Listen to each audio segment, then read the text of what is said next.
So sometimes I lose track of time. It's actually been like 3 months or so since my last book review. So that's what I'm going to do right now. Speaking of losing track of time, that is an element in the book that I'm reviewing today, which is Stephen King's The Gunslinger, which is the first book in his magnum opus series, The Dark Tower. So in case you didn't get a better look at the cover, there's a raven on the front, and need I say more? Stephen King, a lot of writers that I read already have, they rave about him. And Stephen King is kind of a staple for, well, like horror and fantasy and thriller and things like that. So it surprised me suddenly that I hadn't ever read anything by him. I'd seen some of his movies, the movie adaptions of some of his books, and I think they're brilliant stories, and I probably would get a lot more out of them if I read them instead of just watched them too. But I did just finish The Gunslinger, and they don't have movies of The Dark Tower, and The Dark Tower is supposed to be his most definitive work, I guess. So that's where I started to take a dive in. This book was brilliant, and I was looking forward to reading it for a long time, this series, because something about the whole Lone Ranger type of person wandering through a wasteland, like in search of some kind of lofty goal. I like stories like that, with that kind of suspense. And suspense is a big element of this.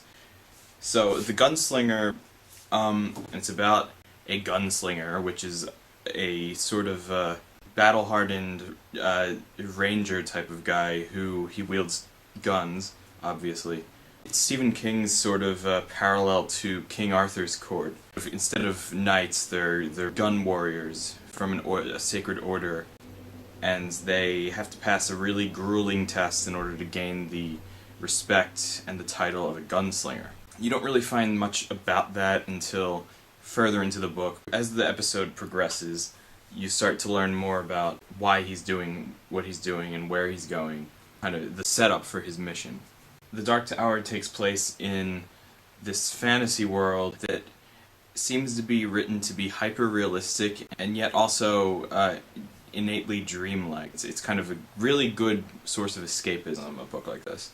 Just the whole world written in this book is really just like post-apocalyptic almost, and just sparse, and it's just mysterious and lonely, kind of.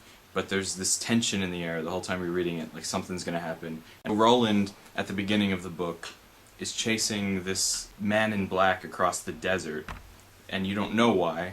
Later in the book, he meets this boy who joins him along the journey. This boy is just stranded at this place called the Way Station in the middle of the desert. But there are hints dropped that our world is connected in some way to the Gunslinger's world. Yeah, Stephen King, he's just really good at being frank, yet he speaks the high speech at the same time. He's really good at being dark, philosophical, and playful all at once, and it works. Definitely recommend it. The only thing I have to say is that if you start reading the first one, you probably won't want to stop, and you'll probably want to read all of them, and that will just make sure you have that in mind as a dedication of reading that you want to pursue.